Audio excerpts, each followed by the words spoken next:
All right, Okay, you're live. one, two, ready? Right, we're live. All right, Good good evening, everybody.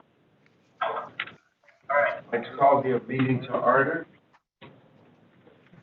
Roll call, please. Director Asner, Present. Director Faulkner, Present. Director Goodman. Here. Director Morgan. Here. Director Patrick. Vice President Brown. Here. President Cuneo. Here. All right. All right, Are are there there any any comments? comments as to this? Comments? None? None. Let's go Just straight to adjourn. Okay, would Okay, someone someone like like to motion to adjourn? So moved. Okay.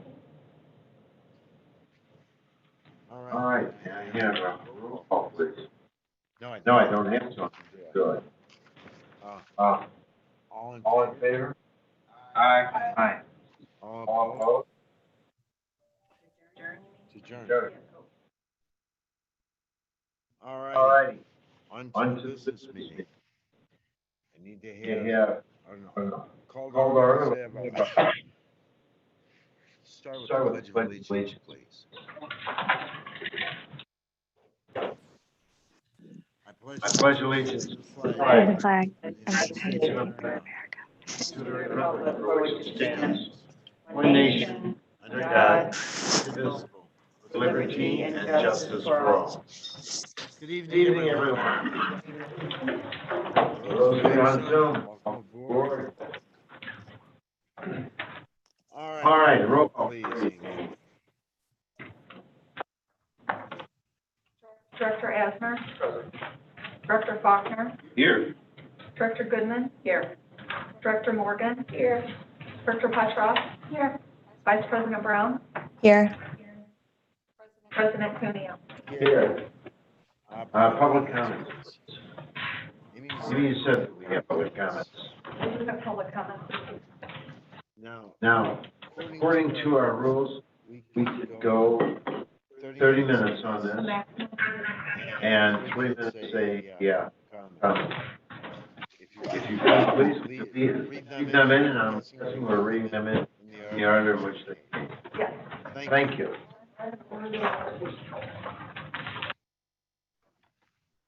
The first comment is from Jesse Clark. My name is Jesse Clark, and my address is, I won't read that. As an employee of the special school district, I hope you take the same approach for public participation at Board of Education meetings as you do for student participation at SSD schools. I had to submit this comment virtually, since being in a room full of masked and socially distanced people for a few hours per month is too risky. Compare this to a full school day, 5 days a week, with students for whom masks and social distancing are not options. As long as public participation is virtual during Board of Education meetings, I hope you vote for virtual instruction in SSD schools. Second comment is from Angela Carlson.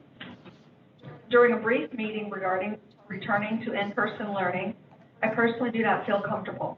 I have more than 3 autoimmune diseases along with underlying conditions and a 1-month-old infant in my home who was just released from the NICU where she was on oxygen for the entire stay except 4 days.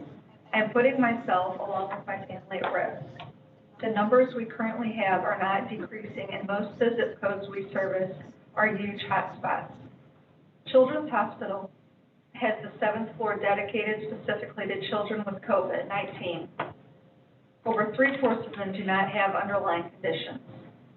There is also a section of the NICU specifically for newborns with COVID-19. COVID-19 infection is a serious challenge for immune-compromised patients with inflammatory autoimmune systematic diseases due to patients' increased susceptibility to both viral and bacterial infections. There is significantly higher prevalence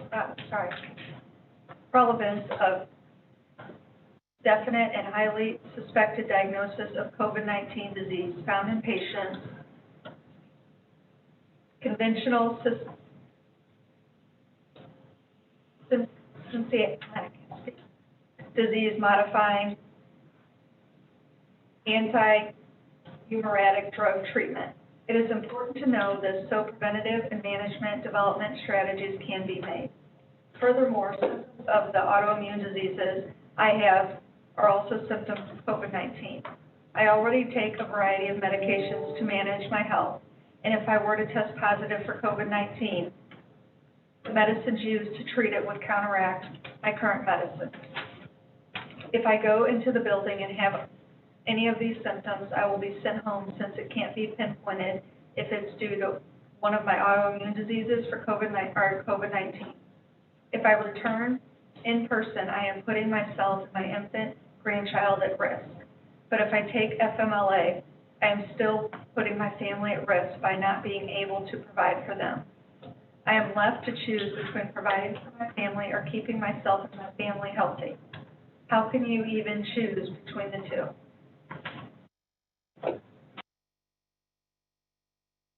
Third comment is from Dawn Lacey. My name is Dawn Lacey, and I am using this opportunity to make my voice heard in regard to students and staff integrating back into school buildings. Like most other staff, I am concerned for the well-being of my students and family during the COVID-19 pandemic. I am a mother, wife, and caregiver to my aging parents and in-laws. Being exposed to COVID-19 is not just dangerous for my loved ones, but is life-threatening due to their serious health conditions.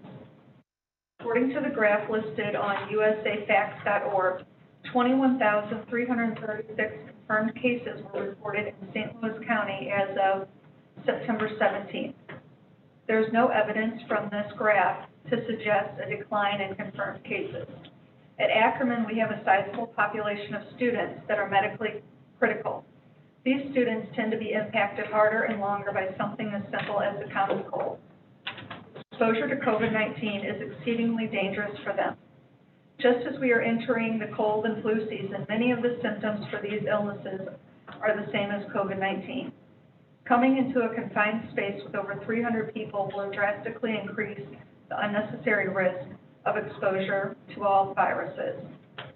It has been stated many times that the closer people are to each other, the greater the risk of exposure.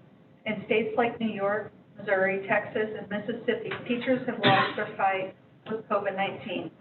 Thousands of children have tested positive since the beginning of the 2020-21 school year.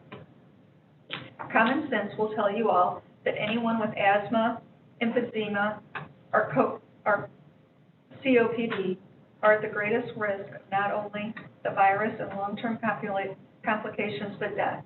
Many of our students and staff have asthma, or a condition that will impact their immune system. According to the American Heart Association, more than 120 million people in the U.S. have one or more cardiovascular diseases, which put them at a higher risk for contracting COVID-19 and experiencing complications of the virus. Patients with heart conditions have lower national reserves that the body needs to fight infections. Individuals with heart conditions have higher risk of complications if affected by COVID-19. Just like many others, my children's school district has decided to extend virtual learning. I am grateful for that difficult decision, but it puts many families in an even more complicated situation. If I were lucky enough to not have my loved ones plagued with poor health, I would still be forced to find other arrangements for my children while I work, and they attend virtual learning. For some, that is not possible. This will cause buildings to be short-staffed. Our students are coming into a new routine. This will cause an increase in behaviors. Missing multiple staff will not provide the support our students need for this transition or for their day-to-day needs. A small 3-minute glimpse into my situation is not going to offer the depth of the decisions being asked of myself nor other staff that share these circumstances. As well as countless others, we are being asked to risk exposing ourselves to make a living for our family or risk losing everything. I I am fully aware of the need to get back to some sort of normalcy. Having children stuck in a house for months has been the most patient of parents running for the hills. As our leaders, the decision to do what is best is not an easy one to make. Factors for the decisions are countless, but as people who have spent their careers fighting for children to have a safe place to grow, learn, receive food, receive support, and resources that only the teaching and support staff at SSD can offer, I implore you to look past the pressure you are under. Look past the finances. Are you willing to choose your job over the lives of your family? Are you willing to sacrifice the lives of your students and staff? Thank you for your time. Then she also included links to some of the information she provided. The fourth comment is from Linda Black. Dear SSD Board of Education, as a central office SSD employee, I have concerns about the logistics of safely reopening central office on October 7th. One, my area does not have desks that are safely social distanced.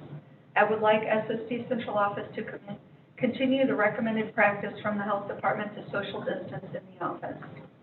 Number two, also, if an employee in my area becomes COVID-19 positive, please consider the possibility of the entire three-person department being quarantined at home. Number three, please name a designated individual to whom work area reopening concerns can be reported and quickly addressed. Thank you for your time and consideration of my concerns. Be safe and stay healthy. The fifth comment is from Darren Relford. Hello, members of the Board of Education. My name is Darren D. Relford, and I am a paraprofessional teacher's assistant at New Owner High School. By now, you all probably have gotten a lot of emails and letters about reopening the school for in-person learning. I can already tell you that absolutely everyone would love to go back to school in person and have some sort of normalcy back in their lives. In fact, I am one of the people who would love to go back and help students in person. Then again, I am an extrovert trained in the art of theater. Reaching out and inspiring kids to work hard and do their best is what I love to do. However, I must be honest and acknowledge something that not a lot of people would like to face, and that is distance learning must continue for the time being. I know I just said I love being around people, but I know that this pandemic and the death toll in the United States, being the highest in the world, sending kids back to school in person would not be a responsible option. I know many people are struggling and are getting annoyed with doing distance learning, but it is better than contracting the virus and suffering from it. Most people would suggest, why don't the kids just wear masks and social distance? And that is a good suggestion. However, kids will not wear them 100%. As you all know, working in this field, some kids are very picky when it comes to their feelings with regards to sensory items. They may put the mask on and then 10 seconds later, they might take it off saying it is too uncomfortable, or they might try to fight off the person who is trying to put the mask on them. And this is the same response to face shields. Also, it is important to take into consideration the behaviors of certain kids as they might try to spread their germs onto others for attention, thus putting us in an unsafe position. Plus, a lot of teenagers like to get close to people, ignoring personal space, regardless of how many times you tell them. I would like to let you all know something about me. I am physically fit and healthy and in great shape. However, I also have a compromised immune system due to having asthma. With the weather getting cooler, I wake up having breathing problems. It can be solved with an inhaler, but it is not very fun to do every morning before I wake up. Doing distance learning helps save lives and keeps us all contained in our own personal ecosystems. Thus, people with asthma and other breathing problems do not have to worry as much. Not showing symptoms and signs of COVID does not mean that they do not have it. Mary Mount, aka Typhoid Mary, was asymptomatic with typhoid fever and kept infecting people with it despite showing zero symptoms of the disease. If we send kids back, or even staff, someone might be asymptomatic and infect others around them. Then the schools will be shut down again, and we would have to go back to distance learning. All over the county, when schools have decided to let kids back in, cases of COVID spike. That is what happens. We were unable to flatten the curve, and now we are stuck with an awful situation. Do we let people return to school in person, which will lead us to the reason why I'm writing you, speaking as an educator and an African American male with a compromised immune system? I feel that it's not a good idea to reopen schools for in-person classes. I know suggestions have been made for a hybrid system, but that will mess up the routines of the kids we support in the community. I believe we should investigate better opportunities to help kids with distance learning instead. This is not easy, but this is the kind of world we live in right now and the kind of world we must adjust for the time being. If there were a vaccine available, then I would be talking differently about the situation. Regardless of where you stand politically, this virus is not a joke, and we do not have to do the best, and we have to do the best we can to prevent it from spreading from person to person.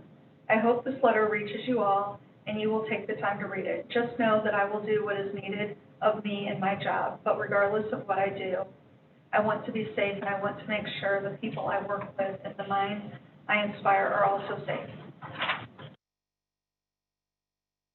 Okay, the next communication is from Laura Newworth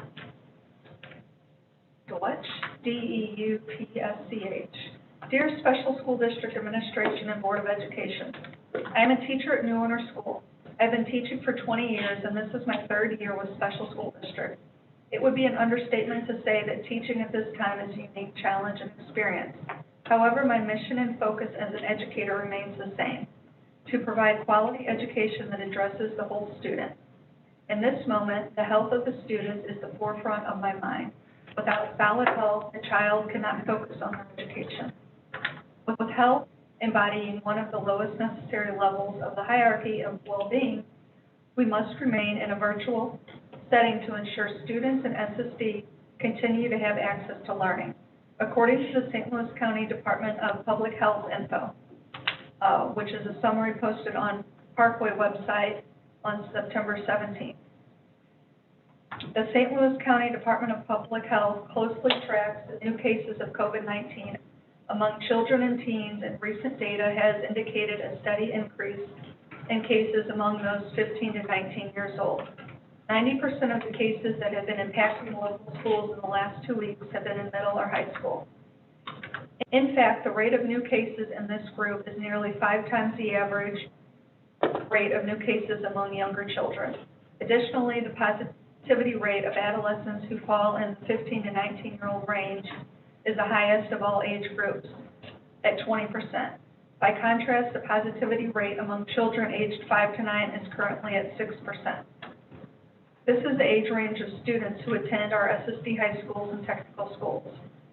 The added considerations for SSD standalone high school is the fact that our students often have sensory issues or disabilities that would make it difficult, if not impossible, for them to wear their mask, continue to distance, and maintain personal hygiene in a way that would keep them and others safe. Our students also heavily rely on consistency and routine. So if staff becomes ill and new staff is assigned to them, challenges often increase and educational time is lost. We will be limited, if not fully devoid of substitute teachers. This means that some classes will be down staff in the room if another room has teachers or staff out ill. Again, safety and educational issues will not be able to be addressed, as well as learning time is decreased. Inconsistency of in-school versus distance learning is a serious concern. If a class needs to be sent home to quarantine, those students now have to find a way to settle back into a new routine to learn at home, and that is extremely difficult for our students. The same issue holds true for hybrid methods of schooling. When students are learning at school some days and not others, it will make it very difficult to keep a consistent routine and have students be able to focus on lessons in the two different spaces. I know there have been thoughts of requiring staff to return to the building. I do not understand the thought behind this. Again, our best bet to get community numbers down is to distance and travel as little as possible. Even with us in our own rooms working, we will be sharing bathrooms, workrooms, copy room, mail room, and possibly other locations within the building. The more people in the building, the more exposure this is for each staff member.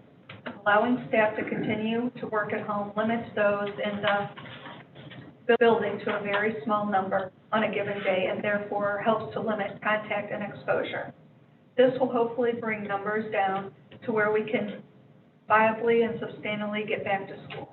Thank you for your attention to the concerns of the community, parents, staff, and students. I urge you, with everything I have as a seasoned educator, concerned community member, and mother who has chosen to have my own children learn at home for the year. Please do not ask staff or students to return at this time. The numbers are not showing that this is a decision that will lead to access to consistent educational access. Please do not require your staff to go back to the buildings full-time. It will increase our exposure and possibly the possibility of becoming ill and not being available for our students. I am happy to answer any and all questions about my thoughts and statements made today. Okay, the next comment is from Amy Keith. Hello, board members. I am a teacher at Ackerman nearing retirement. Both my husband and I have autoimmune diseases. We have been careful about not venturing out in large groups, wearing masks, and so on. Thank you for giving us the option of working from home during a global pandemic. In itself, that was stress-reducing. I have brought everything home that I need to teach, and I have set up a room for this purpose. I believe being able to work from home is the safest situation for all currently. My students, most of whom have an ED diagnosis, and I have been challenged to learn within the limits of technology.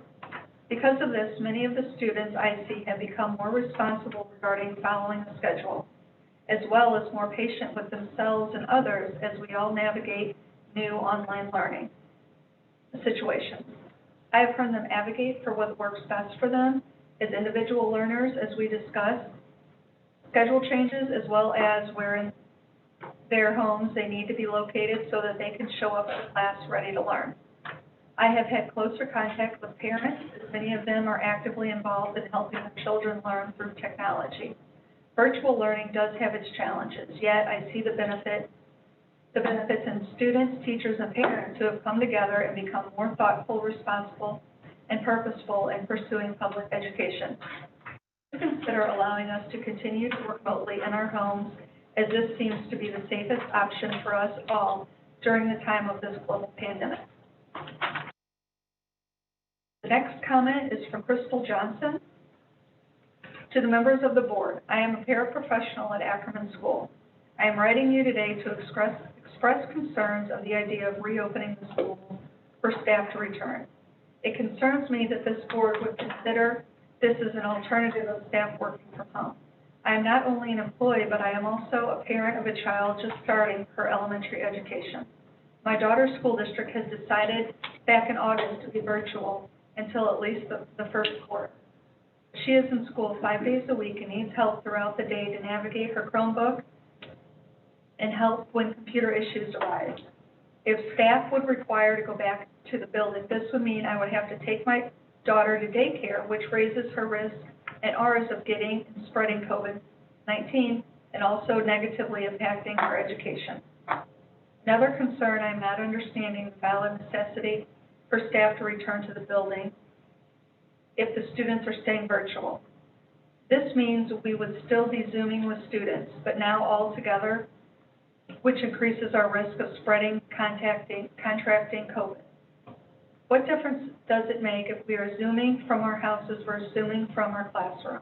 The quality of instruction, our staff expectations, and our resources would be the exact same for students. What benefit does this have for the staff or the quality of instruction to all be in the building? I also believe that the internet server at the buildings would not be able to handle the increase in demand and would become overloaded, which would negatively affect the quality of instruction. As of today, KMOV stated the Missouri Department of Health and Senior Services reported the sixth straight day of 1,000 COVID hospitalizations compared to only 2 in August. The STL area accounts for 41% of the COVID cases and 67% of the COVID deaths for the state. This is all before the other STL area school districts who have decided to go back in person teaching have returned. I firmly believe we will have a huge spike in cases all over the region after the first week or so. I hope this board will decide what is best for the staff and the students. Okay, the next comment is from Holly Staley. Dr. Cuneo, this letter is to help the SSD Board of Education better understand how distance learning is impacting my son Joshua, who is participating in the VSP program with Kim Jettingmeyer at Ancient Group. Kim and her team have done an outstanding job keeping everyone engaged and busy during the virtual learning. However, virtual learning is perhaps the worst choice for my son, who has an intellectual disability and who struggles to stay on task in the real world, much less the Zoom world.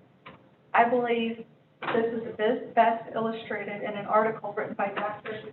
John Constantino at Washington University and is paraphrased below. The discrepancy in delivery of a free and appropriate public education is pronounced between what is available to typically developing children compared with those requiring special education. Special education for youth with intellectual and developmental disabilities often requires sustained physical contact and redirection, enhanced teacher-to-student ratios, and personal prompting, and close attention to the motivational structure of the environment. These educational considerations extend broadly to job training programs, supported employment for adults with developmental disabilities, and all elements of assistance that are required to sustain the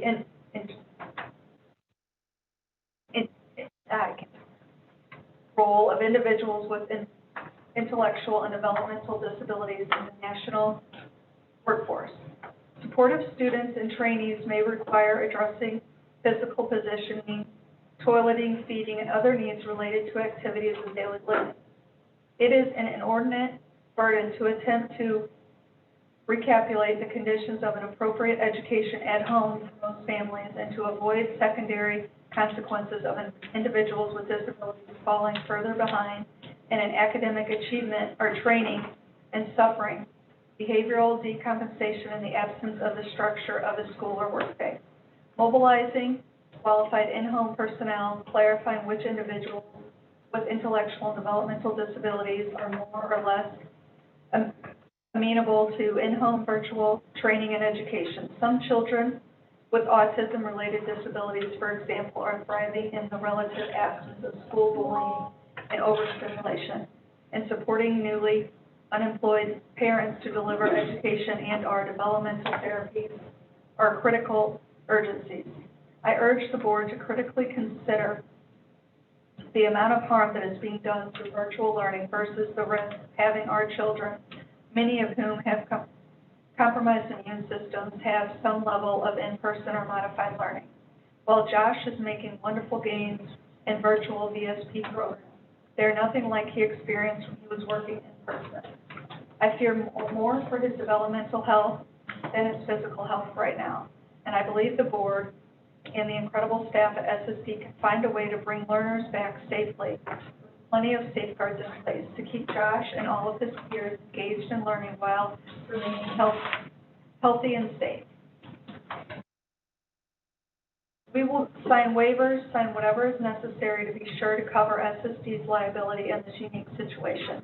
But please know that in the same way that we would never hold SSD accountable if Josh got a cold or the flu in his VS replacement, we would never assume SSD is accountable should our child become ill regardless. He needs to be back at work with his peers, and he needs to continue to benefit from the amazing services provided by Kim and the staff at Accent Group.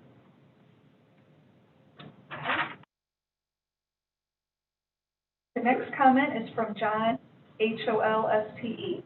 Thank you for taking my comments into consideration. I was hoping the school board and SSD leadership could address 3 questions for me this evening. 1, Dr. Page in St. Louis County guidance recommends that students in grades K through 2 return to in-school person. Why does SSD's return to plan include all students in grade K through 8 in the same group when the virus is impacting younger children and older children much differently? 2, what will the learning plan look like when classrooms or whole buildings are quarantined? 3, if SSD wants to ensure the safety of their staff members, why are staff members such as those in accounting, intake, and coordinators returning to work in an office environment when their work could be easily done remotely?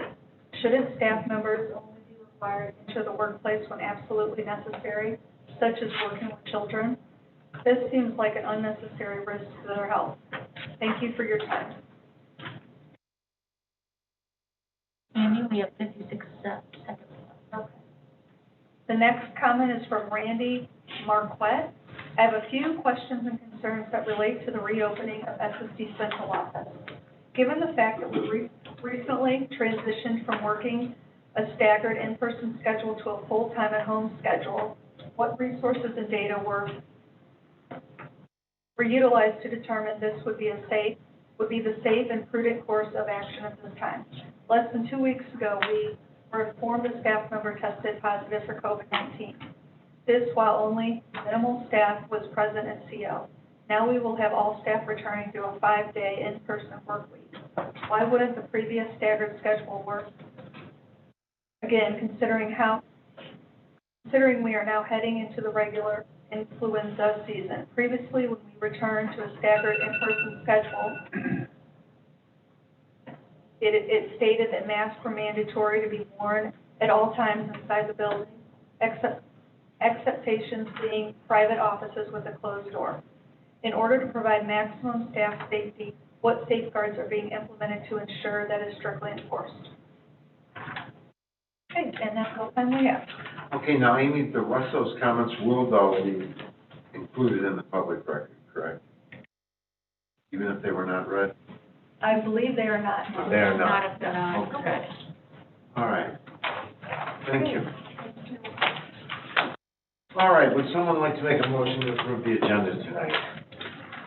So moved. Second. All in favor? Aye. All opposed?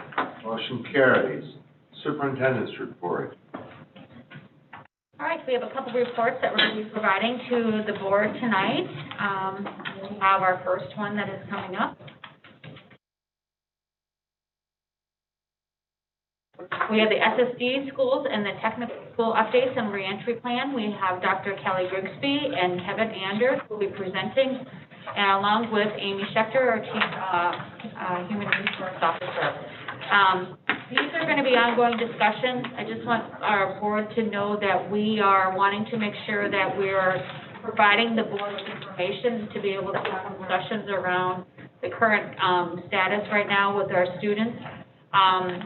These are discussions that we have told our staff that we were going to be having tonight so that people are aware of what the plans are, so that people are not taken off guard when we do decide. But we are emphasizing that this is information for you, that you have the time and opportunity to discuss and ask questions so that we're all informed on the current status and what are some of the plans to look for when we start to do reopen, when that decision is made.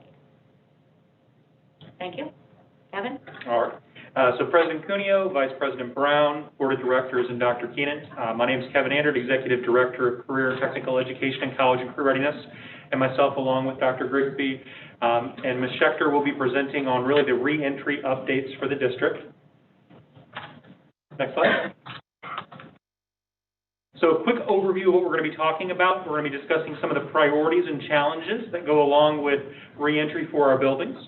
We're going to be talking specifically about SSD schools and participation data and family feedback that we've gained over the last week, or last 2 weeks, as well as proposed reopening plan for SSD schools. Then we're going to cover the same information for the technical high schools, so talking about participation data, family feedback, and the proposed reopening plan. Then move on to central office and the learning center for SSD and the return to work plans, and then have some time at the end for questions. Next slide. So in talking about our priorities for reopening, first and foremost is student safety. We want to make sure that we have the safeguards in place to ensure that if we have students return to in-person instruction, we have the ability to keep them safe while they're with us throughout the school day. One important note is that we are looking at the data, looking at the different populations that we serve, looking at elementary versus high school, and Kelly's going to talk about that a little bit more here in a moment. Staff safety is our second major priority, making sure that if we are opening our buildings to staff, that we have the processes, the protocols, and the personal protective equipment necessary to keep our staff safe while they're in our buildings working with students. Third, creating an opportunity for in-person instruction, recognizing that in-person instruction really is the optimal delivery method for many of the students that we serve. Fourth, we want to make sure that we've got family choice, that we're getting family voice in the process, and we're not telling families this is a one-size-fits-all solution for all families, recognizing that there is variation, so giving families voice in what model of what delivery method they would like for their student. And then last but not least is equity, ensuring that students get what they need to be successful in their education. Good evening, I'm Kelly Grigsby, Executive Director of Schools and Programs. I'll be reading a little more tonight than I typically do because we've gotten a lot of feedback over the last couple of weeks that we want to include in our presentation. I'm going to go over the logistical challenges of reopening first, beginning with updating reentry plans. So the guidance has changed from St. Louis County and from the CDC. We'll need to incorporate that into our reentry plans. That includes a mask mandate for students or for children 2 and above, but it is somewhat dependent on student disability, but we will have to take that into consideration. Also securing and making sure we have adequate PPE for our staff, given the high level of one-on-one and physical prompting and also crisis intervention in our schools. Also social distancing. It's very difficult to social distance in our schools with the level of needs of our students. We're also working on preparing educational videos for students and families, how to wear a mask, how it might look a little different in school, what might happen when you board the bus with regards to temperature checks, et cetera. And then when it comes to reopening, logistical challenges regarding staff. So making sure that we're providing adequate notice for staff to return in person. They need to make plans for childcare, also for planning for coverage at home. Preparing for staff coverages due to leaves.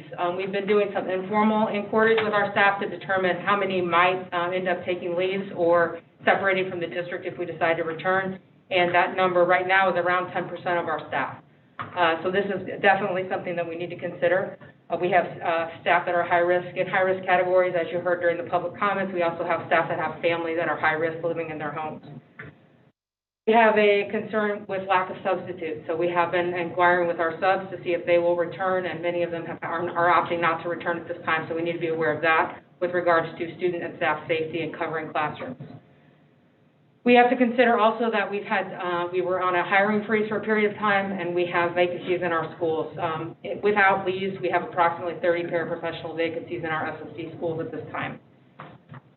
In addition to staff, we have to look at creative scheduling. So we're asking, when we have family choice, which I'll go over here in a second, we're offering a virtual component, and we're also offering an in-person component. We have to be able to provide scheduling. It's a little easier in our elementary schools where we have multiple teachers teaching multiple grade spans. In the high schools, you may have one math teacher who has to teach, because of credit-based classes, has to teach 3 or 4 sections of different things. So how do we provide virtual instruction at the same time providing in-person instruction so students can earn their credits? So we'll need some time to make sure that we're providing creativity in our scheduling and not overburdening our staff. Transportation and meal service, we'll take a little bit of time for that. And then preparing buildings to return. Do we have custodial staff hired? Are we staffed to make sure that we're implementing COVID sanitation procedures? And then finally, minimally, we're looking at an estimated turnaround time of about 4 weeks to be able to get all that in place. Next slide.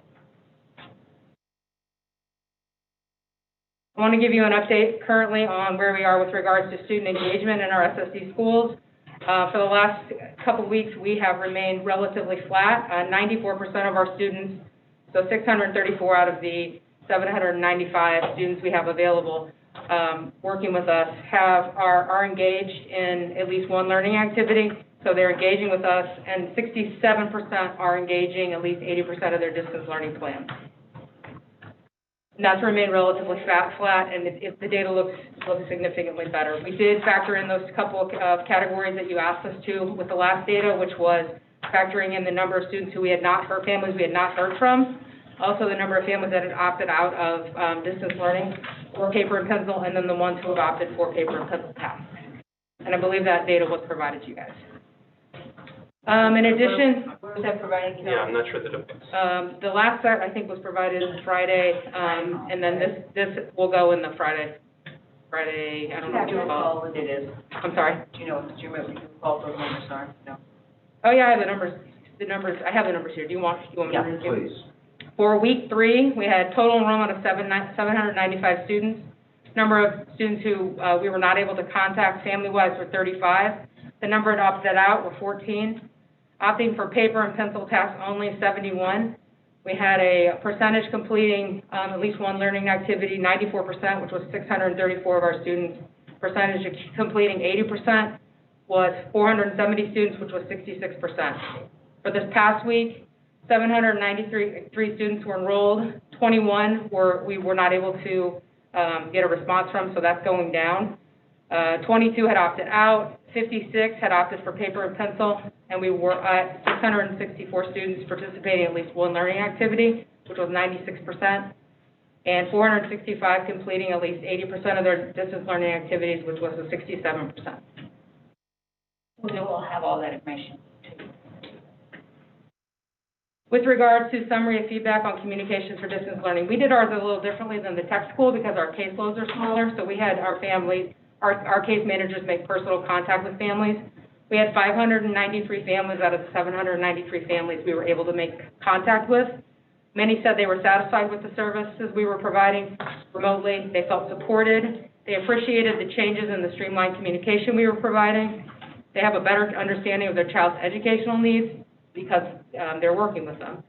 And that they appreciate the devices. We have a few students that are still need devices that we're working on, and then they're still struggling somewhat with the technology and the platform, so we're still providing training and supports in that. Next slide. As part of that conversation on how's it going, we also inquired with regards to if you had to decide today, and this was before we added in a hybrid option. If you had to decide, how are you feeling about this? If you had to decide today, would you want to remain virtual? Would you want to do virtual with in-person related services, or return to in-person learning 100%? So out of 793 students enrolled, we were able to speak with 593 families. 355, which is 60%, preferred face-to-face instruction. 237, which is 40%, preferred virtual. And 5% of those 40% preferred to get their related services in person. Again, this was the informal results without the phased reentry option. So only 5% of the 40%? Yeah. I'm surprised. Only 5% of the 40% were interested in in-person related services. Do we have a number of hours that are provided to our students today? With regards to instruction or with regards to related services? Either. It's very much dependent on their IEPs, so we're providing comparable services with regards to related services. How about- Instruction, we're providing at least 3 virtual sessions a week per content area or unit, and then we're providing individual activities, and then also office hours. So it varies anywhere from maybe 3 hours a day to 5, depending on the extensive needs of the student and then the schedule and age. Okay, reopening recommendations. Remain virtual until the data supports a return to in-person learning. A lot of the staff feedback we've gotten is questions around what data we're using as a board and as a district to make decisions on when it's safe to return. Prior to reopening, with students, it would be preferable for us to provide all staff with at least 2 weeks' notice so that they can make arrangements in their home experience. We would need, I also recommend that we look at differentiating timeline in phase reentry due to health department data. So we have higher numbers of transmission in our 15 to 19-year-olds, so we would consider opening our elementary schools, possibly earlier than our high schools, and I've listed the schools out here. So our elementary would include Ackerman, Lissinger, and the elementary portion of Southview, and the high schools would be Northview, New Owner, Southview, high schools, Bridges, and VSP. In addition, we could look at zip code data to determine if we need to look at maybe opening one set of schools, but not another set based on transmission rates with regards to zip codes, so differentiating in that way. Next slide. Kelly, can you answer the question, why wouldn't you just consider like a K2 option or K3 option? Well, there's a couple reasons for that.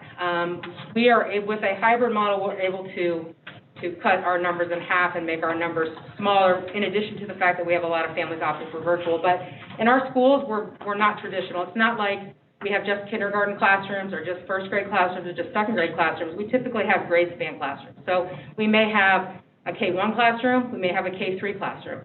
It depends on needs, necessities, and student disabilities with regards to what supports they need. So it's very difficult to say we're only going to open to K2 instead of saying we might open our entire K8, but provide a hybrid option, which cuts down on the numbers, and also with families opting for distance learning, it cuts down even further. Does that answer that question? Okay. So we're looking at the possibility of a phased reopening plan when we're safe and ready to reopen schools. Begin with elementary schools, which is what I just talked about, then move to high schools, consider zip code data. Phase 1 would be family choice, and then the choices would be 2 days per week in person or 100% remote with an option for in-person related services. And how that would be structured would be students in Group A would come on Mondays and Tuesdays, the entire school would be virtual on Wednesdays, and Group B would come on Thursdays and Fridays. Phase 2 option would also contain a family choice option. It would be 5 days a week in person with 100% remote for those who have selected that, families that have selected that. So ideally, we would remain remotely until it's safe, move to a phase 1, and then into a phase 3, or into phase 2. Phase 3 would be back in session with no family choice. How does that work with the teachers? For example, Wayne County. So he's 100% virtual now. If we're all healthy, when everything's healthy, we can go back. Would his teacher, how would that work? Would he have the same teacher, virtual and in person? We are exploring several options. I can't commit to that to you tonight. I'm not going to tell you that that's going to be the case. We may have to do some schedule changes. We may have to do some teacher changes. We're going to have to get creative. We thought about doing some partnering, not to get too technical, but partnering. So teacher A, teacher B would partner. One teacher may handle all of the students coming in person. The other may handle all the remote responsibilities. So we've implored our principals as they're thinking about this to get creative in that, but also to consider student relationships, family relationships, familiarity, and such. But we're going to have to get creative. There's no doubt about that. Okay. Thank you. Tom.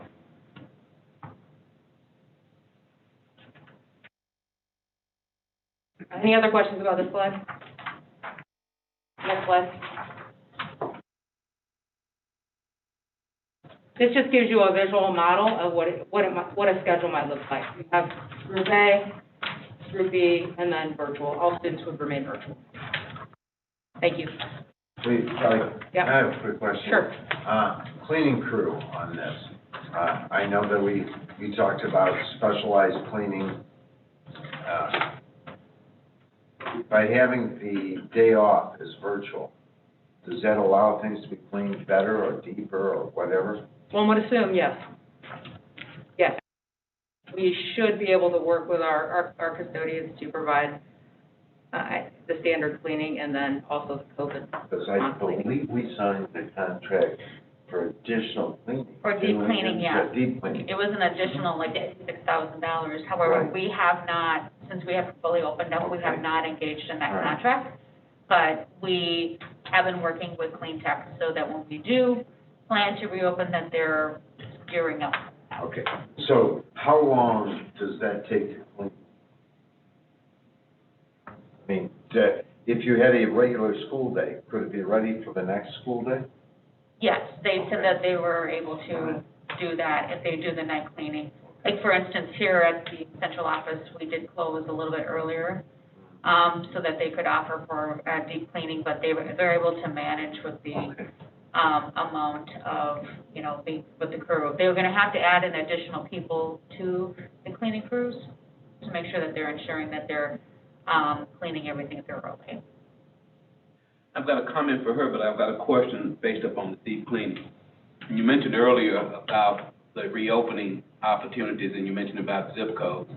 Do you believe that possibly, if you look at the age groups of the individuals that you say that we had some of the recurring problems with, all of those folks, I think you said 15 through a certain group, all of those kids are puberty. And therein, just like with college campuses, you expect the kids at that age to practice social distancing. You came from another planet, probably. As it pertains to the question that I'm asking, when it comes to deep cleaning, is that, as I understand, bathrooms have to be cleaned, for example, every 2 hours. Does that mean that there's our regular janitorial services and them all in the building for that particular period of time, that those kinds of consistencies, or is it we don't have as many janitors anymore, we had to reduce our amount of personnel in that department? No, we didn't have to reduce them. During the day, that's just an expectation of the cleaning, especially when people are around, that 2-hour window of when the bathrooms need to be cleaned are met. And then what it means is that we put extra staff on at night to make up for some of the areas that might not have been cleaned that day. So we're gearing up with Clean Tech right now to revamp as we go into the opening of schools. So their fee is on top of what we are paying for maintenance and janitors currently? The extra cleaning in the evening, yes, because they're gonna hire more people. It was $56,000 additional per month, correct? Yes. Per month. Okay. I had another question also. Sorry, coming back to the attendance data that we had. And I did find the information that you passed along to us during the Friday meeting. But I had some question about the data, especially with the partner schools. Lindbergh, for example, had 101% participation rate. I'll invite Chiquita to come up and talk to you about the partner district data. But I don't know.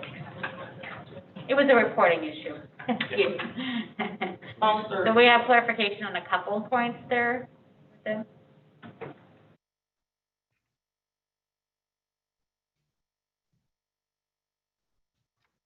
Good evening. Microphone. So there were a few discrepancies that we did identify as we collected data from the partner school districts, more so with regards to the questions that we provided to our case managers, which kind of caused some confusion. And as a result of us reviewing those data points, we did make adjustments to ensure that moving forward, we will be able to ensure that there is accurate data. So can you explain the 101%? So basically, the two questions that are asked, how many students are participating in virtual instruction is the first question. And so they would respond to that question, but then the second question was, how many are participating at 80% or higher? And I think it caused confusion. And so as they responded to those questions, the calculations were off. And so we're pulling that information, and we will provide you with the accurate information in the next report. And can we have that expressed in more than one way? In other words, not just percentages, but actual raw numbers as well? Sure. Thank you. Any other questions? Yeah, and especially if the denominators change over the course. Over the course, sure. If you do please account for that as well. Specifically, that would be helpful to understand that too. Thank you. So continuing with the presentation, moving on to the reopening plan for the tech schools. And so, you want to go to the next slide, Mike? All right, so student participation data for week 4. So this past week, very similar to what you saw in the special education buildings, where 96% of our students were participating in distance learning. So that's 1,524 students out of a possible 1,594 students. And then 82% of our students were participating in 80% or more of the distance learning plan. So that's 1,307 students out of that possible 1,594 students. One challenge we are starting to run into this time of the year, as the school year goes on, family contact information starts to change, phone numbers change, they change cell phone carriers, and so we are trying to keep up with the most up-to-date contact information for some of our families. One other challenge we are running into is our students, because we're serving high school age students. Many of our high school age students are also responsible for supporting younger siblings in their learning. So they might not be able to participate in our live instruction because they're supporting their second grade sibling, accessing their live instruction. So they're accessing our instruction asynchronously later. So they're looking at recordings of what took place because they aren't able to participate live. Feedback from our families, we deployed a survey to all of our families at North Tech and South Tech. We had a 36% response rate, so that means that we had 586 families respond to our survey. In the survey, we asked about communication, we asked about instruction, and we also asked about if we were to return to in-person instruction, what's their comfort level with some different options. With communication, 89% of our families indicated that they agree or strongly agree, or they're satisfied or extremely satisfied with the communication that they've received from the schools to this point. As far as instruction goes, we asked about, do they feel like their child is learning? Nearly 80% of our families, so 78.9% of our families said they feel their student is engaged in learning. We asked if they're satisfied with live instruction, so those are the Zooms or Google Meets that are taking place. 73% of our families said they were satisfied with live instruction. We were pleased with that because we had a lot of hurdles the first couple weeks with students being able to access the live instruction, especially if they were using a device that was provided by the partner district, where some of the partner district devices were preventing students from getting into our Zoom sessions or our Google Meet sessions. So we had a lot of hang-ups the first couple weeks, so still to have that level of satisfaction, we were very satisfied with that. And then we were asking about the distance learning plans themselves. We asked about, are these clear, are they easy to follow? And then our families, as far as they agree or strongly agree that the weekly plans are clear and easy to follow, was 83% of our families. Based off that feedback, some of the comments for the families who said they were having trouble following the distance learning plans, they were having some issues with just how long the report was, so we're working on making sure that we're being a little bit more concise with that document so it's easier for families to follow. The other group that was having some issues were those full-day families at North Tech, because they were getting one distance learning plan from each of their teachers. So if you're a student who has 7 classes, that's 7 distance learning plans, and that's just a lot for the student and the family to manage. So we're looking at ways where we can combine communication, so as opposed to getting 7 different emails with 7 different plans, you're getting 1 or 2 emails with all of the plans that that student needs for a given week to simplify that communication. When we asked about delivery method preference, there was very much a difference between the feedback we were getting in the north region of St. Louis County and the south and west region of St. Louis County. So we presented 3 options to families. Option 1 was remain remote, so remain with virtual instruction. Option 2 was return to 1 to 2 days of in-person instruction. And then option 3 was 5 days a week in person. In the north region, the most popular choice was 1 to 2 days in person, so that was chosen by 37% of our families. 35% chose 5 days a week, and then 28% chose to remain virtual. What became even more telling was if you took away the option of 1 to 2 days a week and gave families only the option of 5 days a week in person or fully virtual, it was an exact 50-50 split. Of our families that responded, 90 families said that they would come in person, 90 said that they would remain virtual. So our families showed that they were comfortable coming in 1 to 2 days a week. They were not comfortable coming in 5 days a week to full classrooms of students. When we gave the option of 1 to 2 days a week in person or fully virtual, 70% of our families would come in 1 to 2 days per week. So if our goal was to get the most students in person at a given time, the 1 to 2 day a week method would get us the most students choosing that in-person option in the north region. For south, We gave the same options. Most popular choice in South was the 5 days a week in person. So 62% of our families chose coming to school 5 days a week. 26% chose 1 to 2 days a week in person, and then 12% would choose to remain virtual. If we had the options between 5 days a week in person or remaining virtual, we did see more families choosing virtual in that scenario. It was a 25-75 split. So 25% of our families would choose virtual, 75% of our families would come in person. And then if we gave the option between 1 to 2 days a week in person or remaining virtual, 86% of our families would have their child attend in person if it was a 1 to 2 day a week option, and then 14% would remain virtual. So just like with North, if we're looking to get the most students in person, 1 to 2 days a week would be the way to get the most students coming in person. Why the large differences between North and South? If you look at the COVID positivity rates, as well as you look at the directions of some of those sending schools, our largest senders in the North region are Hazelwood and Ferguson Florissant, and at this point, Hazelwood and Ferguson Florissant haven't really even started a conversation about reopening. At least publicly, they haven't started a conversation about reopening. And if you look at the demographic, if you look at the COVID positivity data, the North region has a higher number of cases right now than you see in South and West. This data is also pretty similar to the data we got in July. In July, North was a 50-50 split, and South Tech was about an 80-20 split. Does this have anything to do with coursework offered? So it's the same coursework that's being offered, so I don't think that the coursework comes into play with the variation between the two. I think definitely the COVID positivity rate, and I think the direction that their sending schools are going are playing more of a factor. We're hoping to provide to the board in your Friday memo, the zip code data. They show that. They were just tweaking that, but we'll be able to have it this week. So we'll be able to send that to you so that the zip code data does show that the North County has higher rates.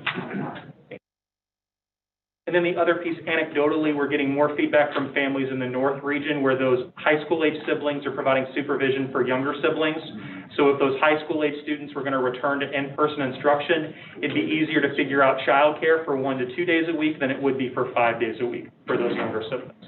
I guess the other thing is, and Kevin had said, most districts in the South are having discussions or having students in elementary grades coming in, K2, K3. At this point, there are very few districts that are even considering high school age students coming in. In North County, Hazelwood, Ferguson, Florissant do not have any options for staff or for students to come in right now. And we do know that some of the district students, like Jennings does have some students coming in. However, we do see from the central down south, there's more of the elementary students coming in versus high school. Parkway hasn't announced anything either at this point. And also with that is in Hazelwood and Ferguson Flow, the number of students that we service has, it's a problem based upon those kinds of practices of testing kids coming in. When you've got 18,000 kids opposed to 1,900, it gets to be a daunting task in reference to some of those kinds of services. Not to mention the fact that probably also you've got a higher rate of unemployment in North County as well that also lends itself to maybe some of that duality that you mentioned about the days that people have to fight, inclusive of what you're saying about the students as well. Right. But though in the tax base, can't support the increases that that COVID brings about. So in looking at the data that was shared with the board, the lowest percentage of attendance, based off what I saw, was with Jersey Gardens at 50%, Jennings at 69%, and First Floor at 78%. Everybody else was pretty much at the 82%. And so while we understand that You know, there are the economical issues and such. How do we go about ensuring that our students are getting some education? I know that there's paper and pen options if we're talking about a lack of access to the internet, but that's concerning to me, because again, it is our more at-risk area, and 50% is very troubling. And I'm going to defer to Ms. McRiddle on that data, just because she is the expert on that group. Sure, and just to respond off of Mr. Faulkner's statement, as well as your experience, and my experience also of working in North County, we know that that is an area where we have to provide some extensive support. We know that family structures and makeup causes a lot of concern for our families, and so how do we support? And so I did list some of those things. In my previous role, that was one of my expectations, to support families and students with attendance, and so we have to be creative and we have to support those districts with their attendance initiatives.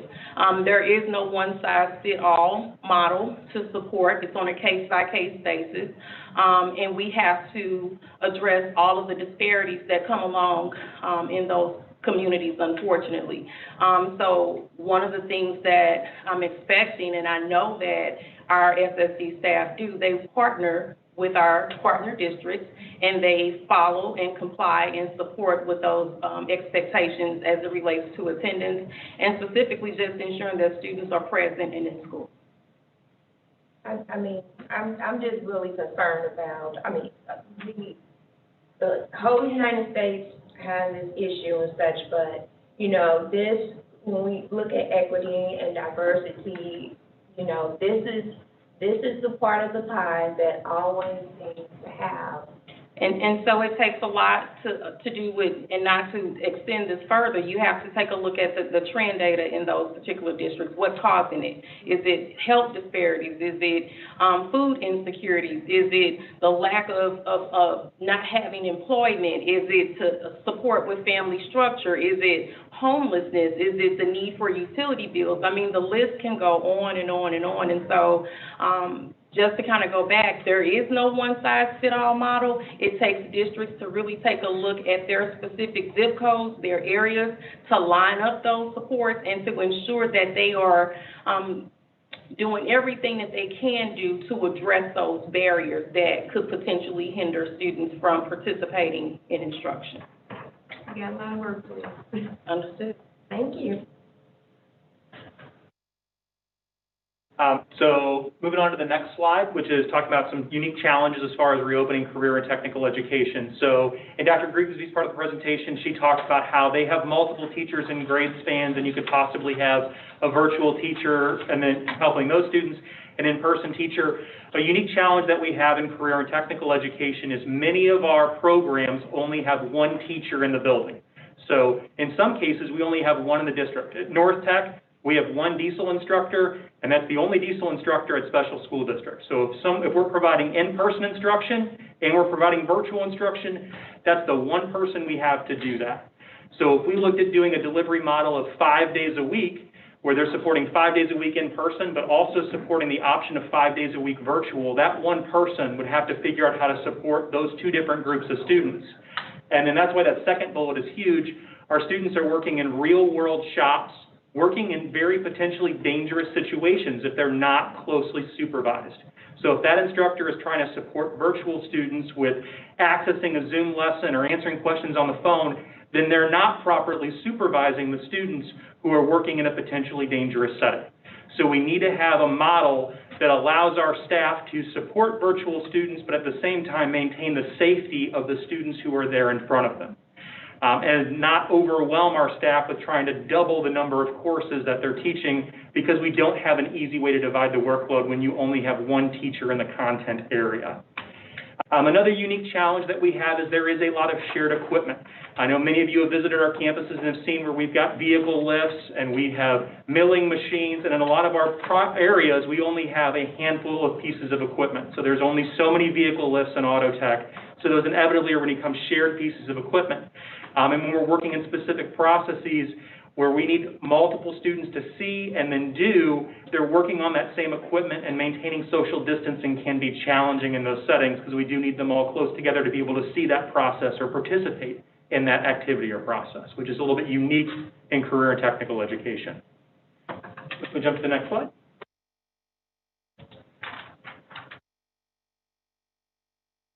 So our reopening recommendations. So we're recommending remain virtual until the data supports returning to in-person instruction. Similar to what Kelly stated with the SSD schools, prior to our students coming back in person, we want our staff to have at least 2 weeks of notice for when they need to report, giving them time to get things in order as far as childcare, coverage for their own children's education, as well as giving them some time to get settled in their classroom before students are there in front of them to provide education. And so what we're recommending is a 3-phase reopening plan. So on the next slide, you're going to see phase 1 is family choice, which is students coming in 1 day per week, and then having the option of fully remote. So if you do not want to send your child in 1 day a week, then they would remain fully remote. Phase 2, we continue with family choice. Students would have the option of coming in 2 days a week or remaining fully remote. Then the third phase would be fully in person. So at that point, we're no longer offering that balance. As I mentioned earlier, it would be extremely difficult for our teachers to support a virtual option while they have students in front of them 5 days a week. So when we get to the point of being 5 days a week in person, we'd no longer be able to offer a virtual option for those students. At some point, especially in the career tech, they have to pass end of the year exams, correct? Yeah, they're industry recognized credential tests, yes. I'd be real interested in the differences between your phases. Yep, and I'm going to talk about that in just a moment of how that's going to fit into credentialing. Okay. Yeah. So actually, if you can jump to the next slide, Mark.